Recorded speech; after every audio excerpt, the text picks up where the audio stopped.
Magandang araw sa inyong lahat. Welcome sa isa na namang nakakakilabot na istorya. Hindi lahat ng bahay ay tahanan at hindi lahat ng silid ay dapat buksan. Sa mundo ng arkitektura, may mga estrukturang hindi basta tinatayo lang para tirhan. Minsan, may mga dahilan kung bakit may pintuang hindi dapat buksan. Ito ang natutunan ni Libredo. Isang batikang arkitekto na ang tanging pangarap ay mag-iwan ng obra sa larangan ng kanyang propesyon. Ngunit sa kanyang pinakabagong proyekto, isang lumang mansyon na ipagagawa bilang isang luxury boutique hotel, natuklasan niya ang isang pinto na hindi nakatala sa plano ng gusali. At mula sa pagbukas niya sa pinto, nagsimula ang kanyang bangungot. Naiwan mag-isa si Libredo sa lumang mansyon isang gabi. May hinahabol siyang deadline para sa plano ng renovation. Dating pagmamay-ari ito ng isang kilalang pamilya noong panahon ng mga Kastila, ngunit ilang dekada nang nakatiwangwang at pinamamahayan ng alikabok at kadiliman. Habang sinusuri ang blueprint ng gusali, napansin niyang may bahagi sa basement na wala sa plano. Isa itong maliit na kwarto na walang anumang detalye, parang hindi ito dapat umiral, kagat labing kinuha niya ang flashlight at bumaba sa basement. Amoy amag ang hangin, at ang lumang kahoy sa ilalim ng kanyang paa ay naglalabas ng mga mahihinang daing. At doon niya nakita ang sekretong pinto. Matibay ang pagkakagawa, halatang sinaunang kahoy. At may kakaibang ukit ng mga animoy sumisigaw na mukha. Wala itong seradura. Ngunit may maliit na butas sa gitna, parang kinakailangang ipasok ang isang bagay upang mabuksan ito.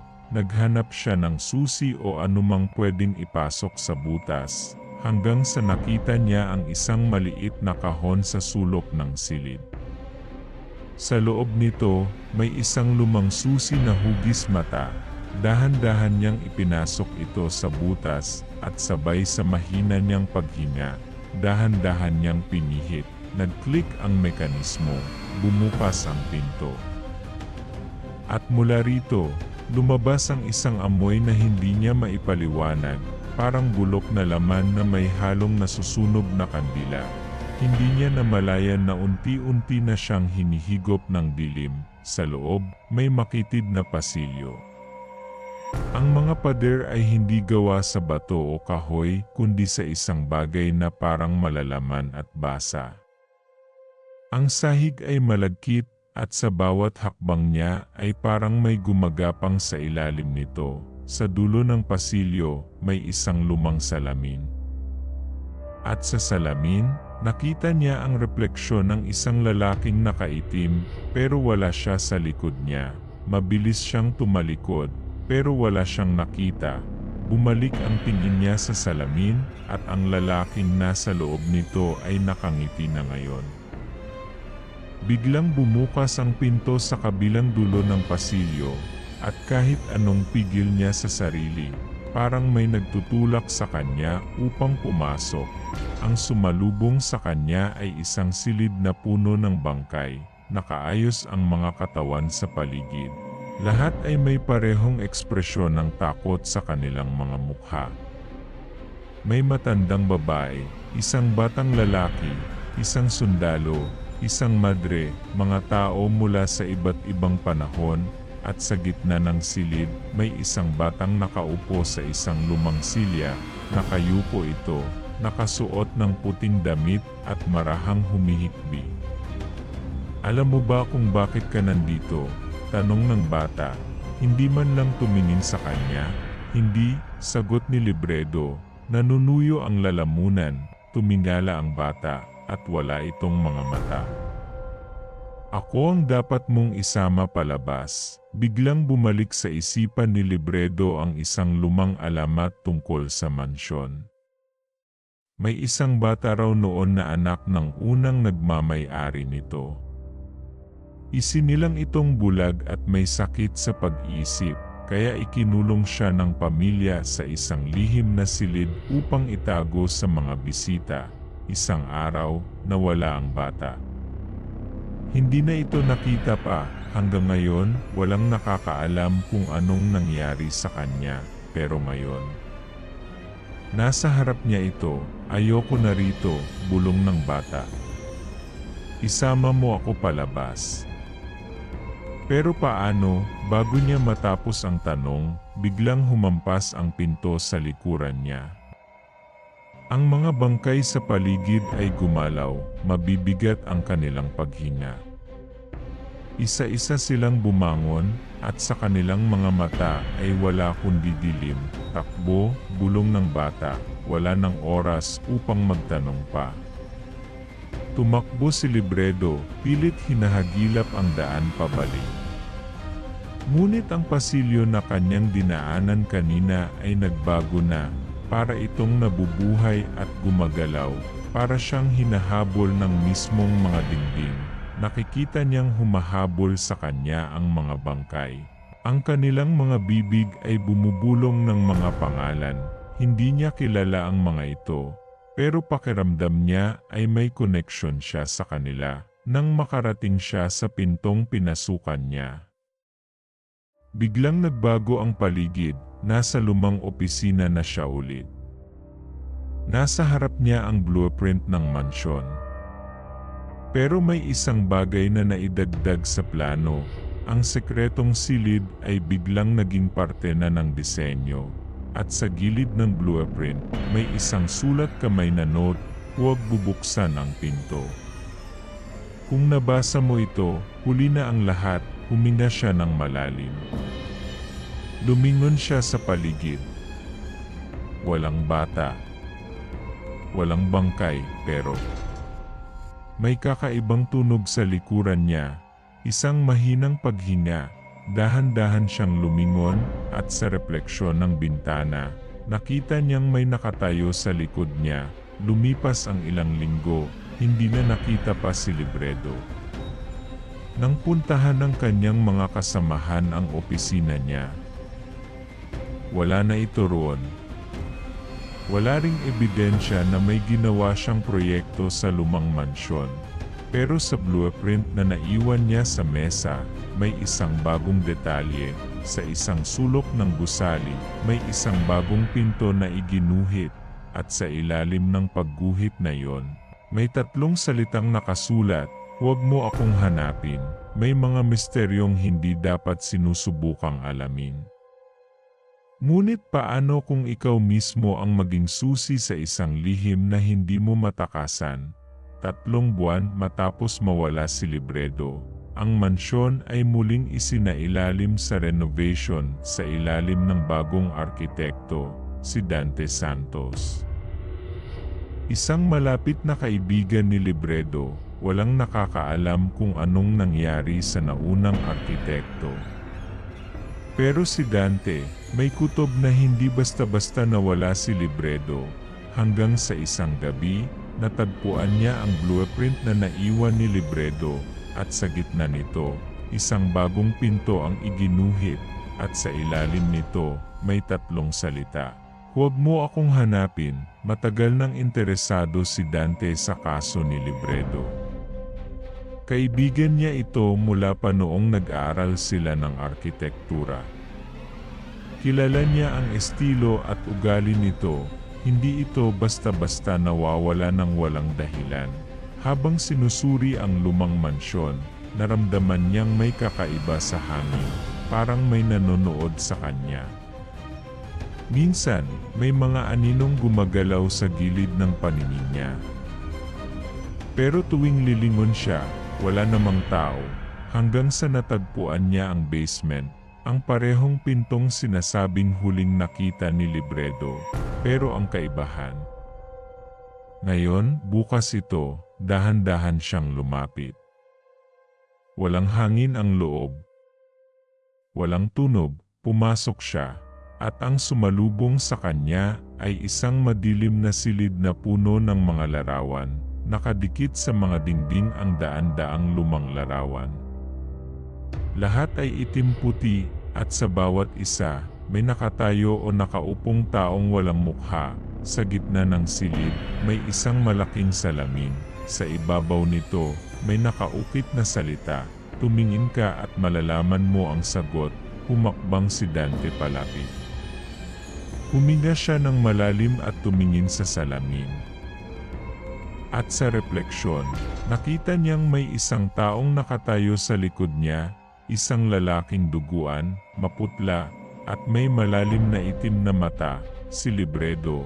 Bago siya makagalaw, biglang nagsalita ang refleksyon, "Tulungan mo akong makaalis." Mabilis siyang lumingon, pero wala namang tao sa likuran niya. Nanginginig ang kanyang kamay nang hawakan niya ang gilid ng salamin. At sa sandaling iyon, biglang may malamig na hangin na lumabas mula rito, parang may bumubulong sa kanyang isip. Kung gusto mong malaman ang totoo, pumasok ka. Sa gilid ng salamin, may isang maliit na hawakan.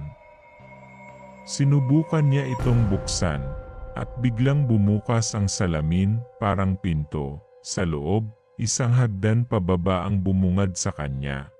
Isang hagdan na hindi dapat naroroon. Sa dulo ng hagdan, nakita niya ang isang mas malawak na silid.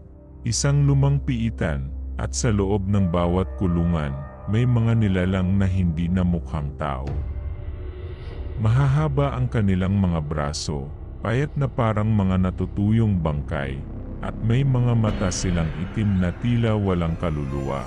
Nakatingin silang lahat kay Dante, at sa dulong bahagi ng kulungan. Nakita niya si Libredo, nakagapos, nanginginig, pero buhay. "Huwag kang papasok," sigaw ni Libredo. Nanginginig ang boses. "Huwag mo silang palayain." Pero bago siya makatakbo, may isang kamay na mahigpit na humawak sa kanyang balikat. "Huli ka na," bulong ng isang boses sa kanyang likuran. Biglang bumigat ang hangin. Narinig niya ang mahihinang pag-iyak sa paligid. At noon niya naunawaan, ang pinto ay hindi ordinaryong lagusan. Isa itong bitag. Isa itong lugar kung saan inilalagay ang mga taong isinakripisyo ng may-ari ng mansyon noon. At ngayon, isa na rin siya sa kanila. Sinubukan niyang tumakbo, pero ang mga nilalang ay isa-isang lumapit sa kanya. Ang kanilang mga kamay ay dahan-dahang inaabot siya. "Kung gusto mong mabuhay," bulong ni Libredo, "huwag kang lumaban. Hayaan mo silang dalhin ka." At sa isang iglap, nagdilim ang kanyang paningin. Lumipas ang 2 buwan, may bagong arkitektong itinakdang pumalit sa proyekto. Sa kanyang unang araw, natagpuan niya ang isang blueprint sa lumang mesa. Sa blueprint, may isang bagong guhit ng pinto sa ilalim ng mansyon. At sa ilalim nito, may 3 salitang nakasulat, "Huwag mo kaming kalimutan, hindi lahat ng misteryo dapat takasan." May mga lihim na kailangang harapin upang tuluyang mawala. 3 buwan na ang lumipas simula nang nawala si Dante, ang ikalawang arkitektong nagtangkang tuklasin ang sikreto ng lumang mansyon. Pero hindi siya ang unang nawala. Una, si Libredo. Ngayon, si Dante, walang nakakaalam kung anong nangyari sa kanila. Hanggang sa isang bagong grupo ng arkitekto ang dumating upang ipagpatuloy ang proyekto. At sa grupo nila, naroon si Ariana Villarreal, isang paranormal investigator at arkitekto. May isang misyon siya, tapusin ang sumpa ng sekretong pinto. Si Ariana ay hindi basta-bastang arkitekto. Mula pagkabata, nakakakita na siya ng mga hindi pangkaraniwan. Nasa dugo niya ang kakayahang maramdaman ang enerhiya ng mga lugar, lalo na ang mga may bahid ng dilim. Sa unang araw pa lang niya sa lumang mansyon, agad niyang naramdaman ang mabigat na enerhiya sa paligid. At nang mahanap niya ang blueprint na iniwan ni Dante at Libredo, doon niya nakita ang pintong hindi dapat umiiral. Alam niyang may kailangang tapusin. Sa gabing iyon, bumaba si Ariana sa underground prison sa likod ng salamin. Sa loob, naroon pa rin ang madilim na kulungan kung saan nakakadena ang mga kaluluwang isinakripisyo noon. Pero higit sa lahat, nakita niya si Libredo at Dante. Nakatayo sila sa loob ng isang bilog na ukit sa sahig. Parang isang ritual na hindi natapos. Ariana, mahina at basag ang boses ni Dante. Nandito pa rin kami. Hindi kami makalabas. Lumapit si Ariana, pero naramdaman niyang may kung anong humihila rin sa kanya papasok sa bilog. At mula sa dilim, lumabas ang isang itim na anino, ang multo ng orihinal na may-ari ng mansyon, si Don Sesmundo Montemayor. Tumigil ka na. Malamig ang tinig nito. Ang mga kaluluwang ito ay akin na, ngunit hindi siya umatras. May paraan para tapusin ito, bulong niya sa sarili. Binunot ang isang lumang parchment, isang sinaunang dokumento na natagpuan niya tungkol sa mansyon. At doon niya nakita ang sagot, ang pintong isinara ng dugo, kailangang buksan ng liwanag. Napatingin si Ariana kay Libredo at Dante. Mahina na sila, parang hinihigop ng dilim. Kinuha niya ang kanyang Holy Light Charm, isang sinaunang amulet na naglalaman ng purified energy. Humawak kayo sa akin, sigaw niya. Nahawakan ni Dante ang kamay ni Ariana, kasunod si Libredo. At sa sandaling magkahawak kamay sila, isang malakas na enerhiya ang bumalot sa kanila. Muling nagpakita ang itim na anino ni Don Sesmundo, mas galit na ngayon. Wala kayong karapatang tapusin sigaw nito. Lumakas ang kanyang presensya, at ang buong piitan ay nagsimulang lumindol. Pero kahit nanginginig ang lupa, itinuloy ni Ariana ang kanyang banal na dasal, at sa isang iglap, ang pinto na dati ay itim at puno ng sumpa, ay biglang nagliwanag sa kulay ginto. Isang malakas na sigaw ang narinig nila, sigaw ng daan-daang kaluluwang pinalaya. Kasabay nito, naglahong parang abo si Don Sesmundo. Nagsimula nang bumagsak ang piitan, at mabilis na.